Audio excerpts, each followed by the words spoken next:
Hello! Hi, this is Skeets. Today, we're talking about sidechaining. So, we're going to have two parts to the video. The first part is going to be sidechaining for drum and bass and other broken beat styles. And the other part will be sidechaining for 4 on the floor. Trance, hardcore, whatever. It's going to be hardcore though. So, look in the description. You can skip to the part of the video that is relevant to you. But we're going to start with drum and bass. So, here's what we got. It's not very good, but it's all the best you're going to get. Okay, so here's what we got. Kick and snare on one channel. Rides and other stuff on the other channel. Pattern rather, not channel. And then bass line. Sub bass is separated from the mid bass. Okay, now in case you're wondering, just so you know, I got this going. That. All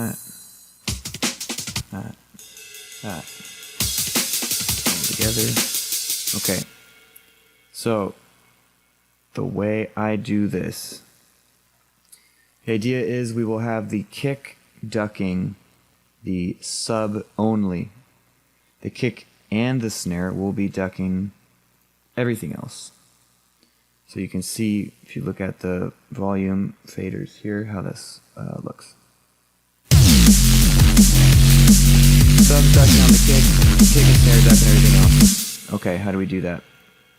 Send the kick to its own channel, take it off the master, bus it over here, send the snare to its own channel, take it off the master, bus it to the same channel, and send this to the master. So now we put one P controller on the kick channel. We put another P controller on the kick and snare channel. Snare does its own thing. It doesn't have any P controller. Okay. Take the sub channel, link it to the kick peak controller. Take the kick and snare channel, take the ride channel and the bass channel, link that to the kick and snare peak controller. And then, voila, magic, this is what you got. So I'll turn off the peak controllers, you can see what a difference it makes.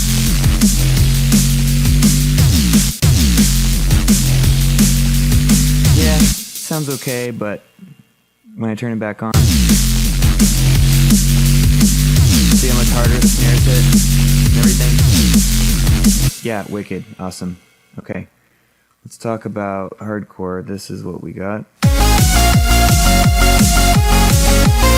Again, not that great, but that's all you're gonna get. So we got some very simple percussion. God dang it. Just a ride kick and a snare right now, and then a bass. Okay, bass is obviously sidechain. Let's look at that.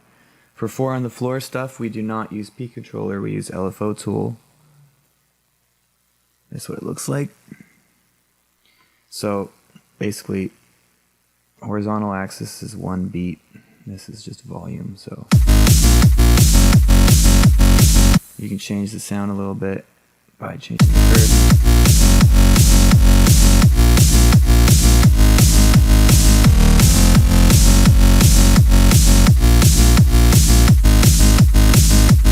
Cool. So that's pretty easy. That's the bass. I also have the pads sidechained a little bit.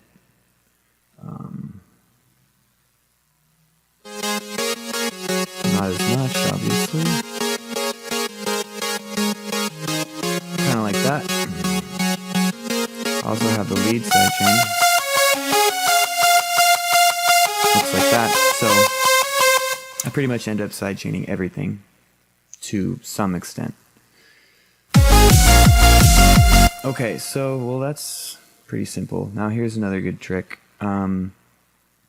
So snares nowadays, hardcore, new school kind of stuff, sound a little bit more like drum and bass snares. And the way you get them to punch real hard is this right here, boosting the fundamental. Now, how do you find the fundamental of your snare? Well, you play it, make a narrow cue like this, and then you just kind of sweep around. It's always 170 to 200. Sweep around that range. There's a pretty strong resonance there. Pretty strong resonance there. So this is where the punch comes from. So you sweep around until you really find where it like boops really hard. So we'll do that.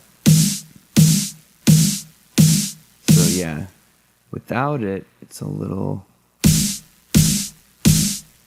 flappy. There's a lot of energy down here that I've scooped out, but then it's more punchy and less just like floppy. So cool. Now when we play it with the kick, kick has also a lot of energy in this 160 range, so they're competing a little bit. Now, how do we keep the punch of the snare but not have them compete? Well, sidechain, or rather peak control in this case. So what we're going to do is sidechain this pole of the EQ to the kick. So now it looks like this. Cool. So when the kick and the snare hit at the same time, this will duck and get out of the way. But if the kick is not playing, you'll keep your punch. Neato. Cool. Alright, well, that's it. I hope this was helpful. I will possibly make more videos in the future if people enjoy this. Until next time, goodbye.